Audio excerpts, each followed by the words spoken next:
So I've been doing a lot of cooking lately because cameras are expensive, and I just bought this one, and I don't have I don't want to budget for any more cameras. I'm trying not to make as many, trying to be whatever. And cooking is easy because I have to budget for cooking anyway. So this is a very easy recipe. A friend of mine, we were at when I was catching catfish the other day, a friend made this recipe for us, and we grilled some chicken with it. It came out really good, so I was like, "What did you do?" And she said, "Oh, it's very, very simple," and it is. And I've already done it once, so it came out really good. So I want to document it because I think it just came out really good. So this is just regular Greek yogurt, regular Greek yogurt. This is how much is this? So I almost use, this is 32 ounces. So I'm using probably around 20 to 25 ounces of it. I'll use almost all of it for about 2 pounds of chicken thighs. So we're gonna just roast some chicken thighs with some veggies. Very, very simple. I use my go-to, which is salt and pepper mixed together, and a couple other things. It has MSG in it.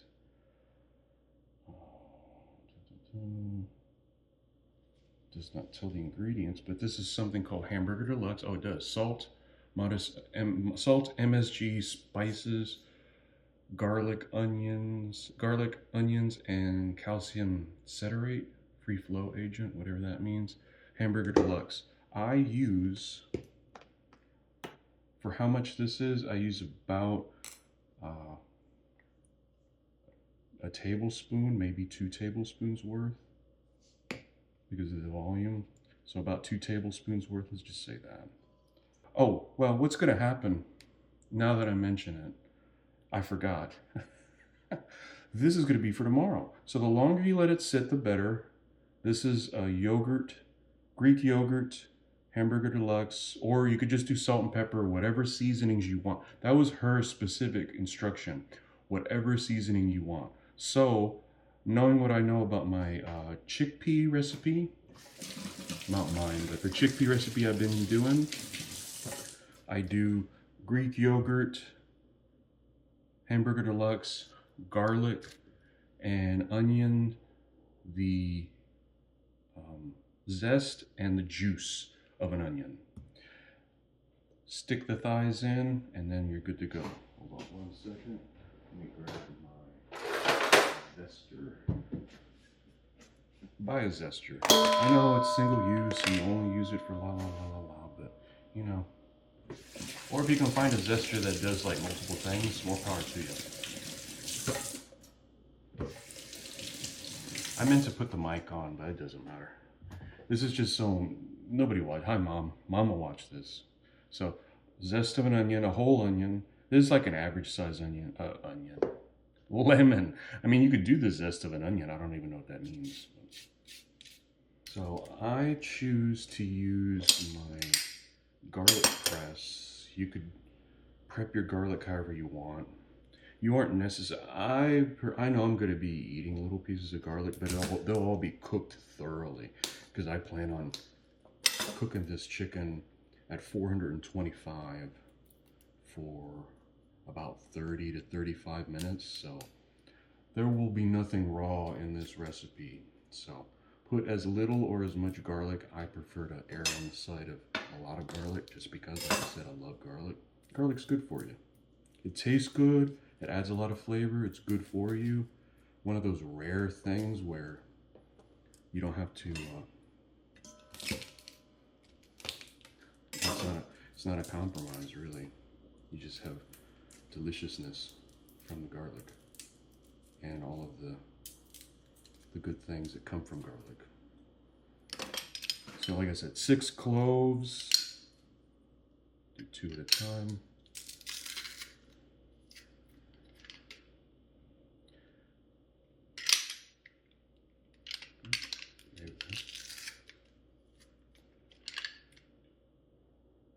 You can just leave the whole, I just put the whole thing in. If like a piece of skin like that not skin, but the piece falls in like that, it's going to be cooked down to oblivion. You're just grabbing the essence of this garlic, essentially. Not a problem. I've spent a good amount of time this last week making the kitchen cleaner and more useful. So thanks to her, everything looks better and it feels better, and I have more room to cook and get everything done. So that's terrific. So this is 2.14 pounds of chicken thighs, skinless, boneless. You could scale this up. This scales up really easily. You could easily do 4 pounds of chicken thighs, because this is going to be completely inundated with this delicious garlic sauce. So I'm just going to stuff all these suckers in here. Just put them in here like that. And just mix it around. Make sure all of your chicken thighs are thoroughly covered. They're kind of rolled up because of how they're stuffed into the container. So just make sure to unravel them and make sure they're completely covered with your sauce. Now, like I said, this is going to be sitting in the fridge overnight. You don't necessarily have to. The longer the better. Overnight is ideal, but you could do it for like 2-4 hours. Maybe if you only have like an hour before you cook, I think that'll work. But you have the acid and with the yogurt and the lemon, the zest, and all of these parts going together, it should really break this chicken down and make it super tender. That's what happened the other day when I made them. My wife's not big on thighs. She's more of a chicken breast person, but with the thighs, they cook a lot better. They can withstand the heat. You can kind of really let them sit in there for a while. You don't have to. The idea of them burning is a lot less. You can still burn chicken, obviously, but doing this with chicken breasts or chicken thighs, it'll work with chicken breasts too. Just don't cook them as long, because you know those will dry out and those will burn. So, boom. This looks great. Smells really nice. I'm gonna stick this in the fridge, and then I'll be back tomorrow. Let's cut this sucker. Let's use, because when I was cutting with this,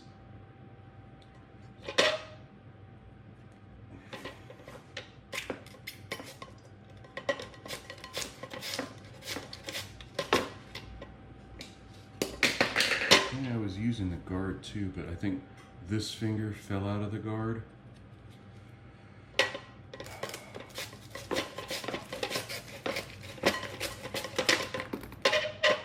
Just be even more careful than I was, which I wasn't careful enough. And just take your time, don't rush. There's no need to rush. Let me put a little bit in here already. So olive oil, red wine vinegar, salt and pepper, chili flakes. I use about half a tablespoon of chili flakes. It doesn't make it like, oh, spicy, but it adds a little oomph to it, which is what that helps. Carrots, so Brussels sprouts. I use the carrot stick. I think it's the right volume. Cauliflower, broccoli, asparagus. I like these little bell peppers, the small ones. I think they're just the right amount of sweet and everything. This time I like to do cherry tomatoes and some baby carrots. I made baby carrots a couple times ago, and my wife really liked them, and I like them too. So mix all this together.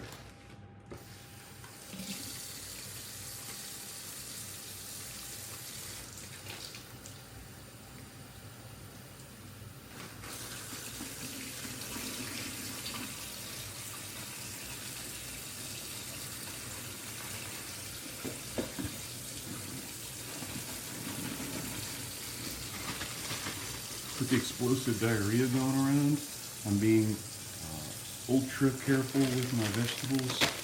I just don't want to risk it. I was at a point where I was eating raw vegetables 4-5 days a week. And with salads, I was having raw fruit for breakfast every morning. Now I'm just like, thanks a lot. Now I'm have to worry about eating salads, and I'm just overtly cautious for any sort of raw vegetable now, which sucks. So I was like, oh, I can make a gazpacho. No, I can't. And you know, I could just go. Perfect world, I grow my own stuff, but I don't have the all right, this is how we're looking. Everything looks really good. The one thing I'm going to do, I just add 2 teaspoons of the red chili flakes over the top, and let's put it in the oven for 30 minutes. It's coming along. It's definitely not cooked all the way through, but it's starting to get there. It looks pretty good, which should count for something, I think. So now, I have the rest of my veggies. I dropped a carrot.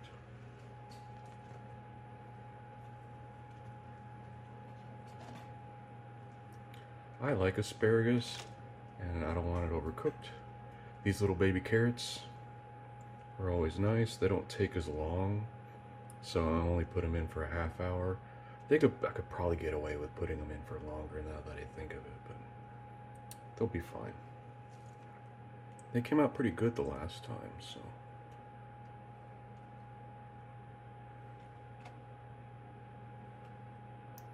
These little grape tomatoes.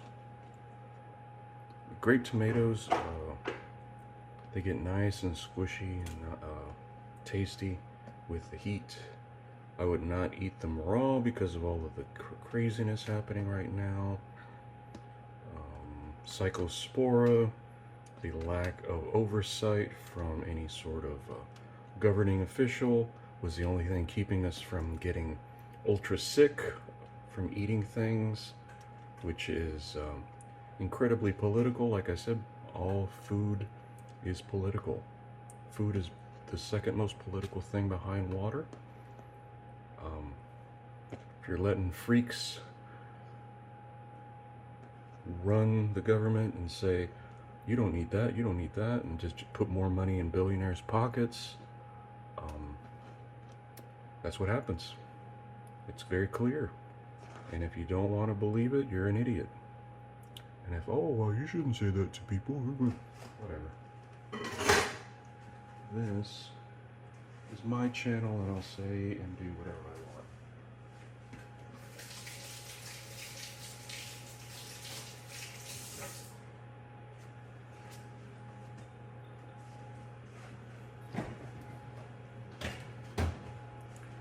Star of the show, the chicken.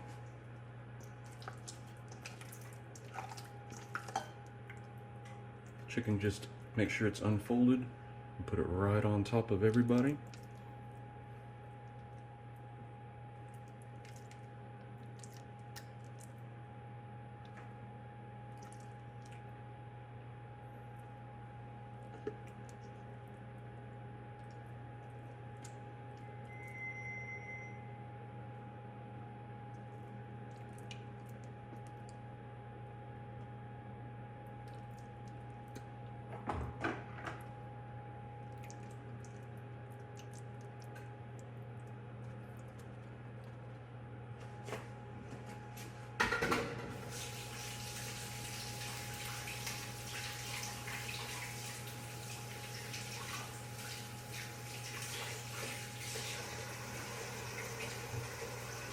Alright, so this is ready.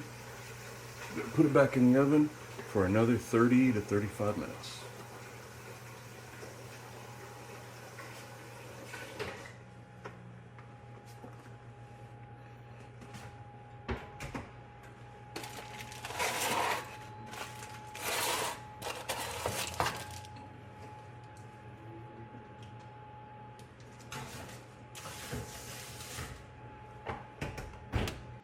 And of course I was like, where did I put my steel bowl? I don't remember where I'm gonna have to use my glass bowl. I used it to put the chicken in.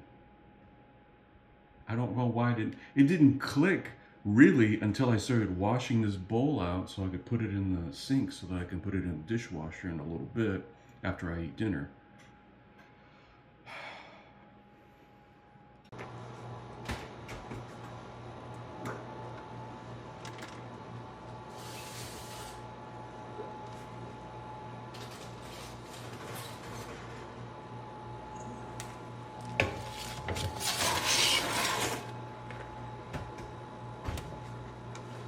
All right, looks good. I think this is it. Let me check some temperatures here. Yep.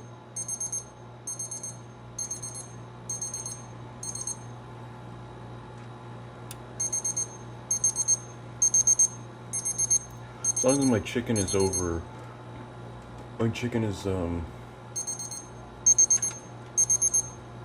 over 160. These are thighs, so they could go a lot further. You wouldn't want to take them. I'm meaning that they can handle the heat and they don't get too dry. So yeah, they're all over temperature. It's good. So let this sit for a few minutes and that's dinner. This is cutting everything up takes like 15 minutes maybe. I'm just slow at it, but it's other than that, making the chicken and everything. If you do the chicken, you can do the chicken 20 minutes before you cook it. I just do it beforehand because I just had the time and I didn't want to spend. I just wanted to make sure that it was marinated well. So this is done. It's great to eat. I eat like this much at a time, so like a quarter of the pan at a time with a thigh. I think it comes out really good.